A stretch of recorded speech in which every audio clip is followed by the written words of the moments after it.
Welcome back to Joe's Summer Boxing. So Skye Nicolson retains her WBC interim featherweight title by scoring her first stoppage in her career. She moves to 9 wins with the 1 stoppage, no draws, no defeats. She stops Lucy Wildheart in 9 rounds. Actually, Lucy's corner threw in the towel, but this could not be you can't find a better example of one-way traffic than this. I mean, Skye totally dominated from her southpaw stance. Lucy couldn't get anywhere near her. Lucy came in with 10 wins, 4 by KO and 2 defeats that were to Michaela Mayer on points and Amanda Serrano on points. So at least Skye went one better. But the orthodox Swedish girl, age 30 she is, Lucy is, she just couldn't get near Skye. I mean, Skye's 28 now. She says she's been boxing since she was 12 years old. Her entire style is almost a mixture of fencing and dancing. She prods and pokes, and she does fire the occasional, maybe the odd individual punch with a bit of meat on it.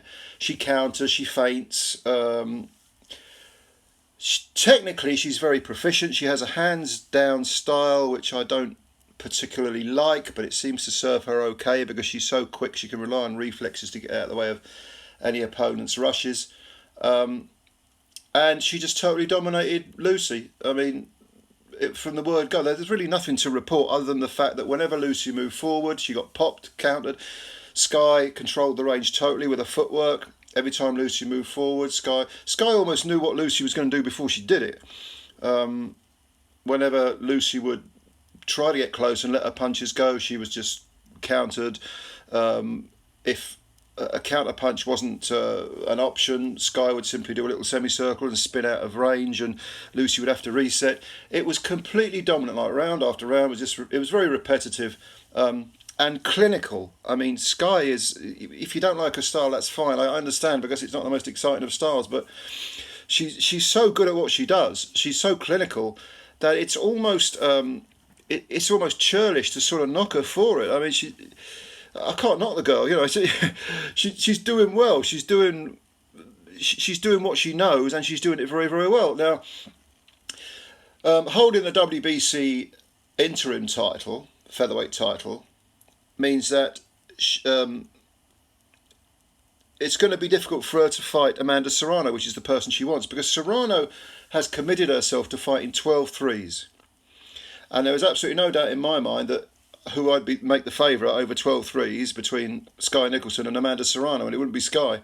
Over 10 twos, you would think, okay, yeah, I can see a scenario where Skye might be able to stay out of trouble enough, and pinch rounds like she's always doing. But Amanda, of course, is a very, very different proposition to Lucy Wildheart, although Wildheart did go the distance with Amanda. So, what's going to happen here? Is Amanda going to give up the WBC belt because of the 12-2s thing and the fact that WBC don't go? Sulaiman has said, we're not having three minutes for women, and we're not having 12 rounds for women. So is Amanda going to say, well, here's your belt, off you go? In which case it will be a bit of an anticlimax for Skye, a bit of a come down.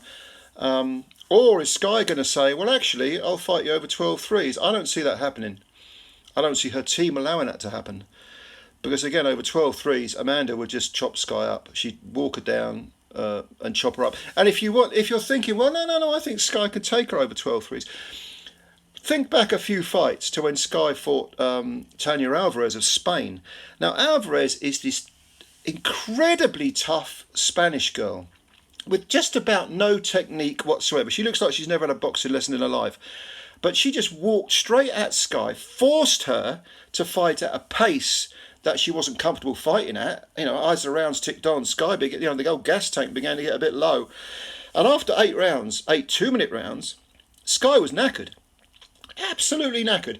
And Alvarez, had these been 3-minute rounds, 10 3-minute rounds, certainly 12 3-minute rounds, you might have fancied Alvarez, for all her complete lack of boxing nous, to stop Skye, because this kid is unbelievably tough. Incredible engine. She was just walking at her. Hands in, Skye was pop, pop, pop, bang, bang, bang. Alvarez was like, don't care, I'm still coming at you. Go back and look at that fight. It's very, very interesting. So I kind of see, this. This is a bit of a sort of an impasse, if you like, because I think what will probably happen is not Alvarez, Serrano will give up the belt and Skye will pick it up. She might be one of those like Boots Ennis who gets, promoted to full champion via email, and that's not a slight against her. I mean, I think Skye's very good at what she does. She's skillful. Again, not the most exciting of fighters. She kind of reminds me of a sort of female Harold Graham type, but not in the. I mean, the styles are similar-ish. They're both southpaws, and they're both, they both have a hands down, hit and don't be hit style. But it's more a case of, you can admire their style without really loving it, because it's not the most exciting of styles.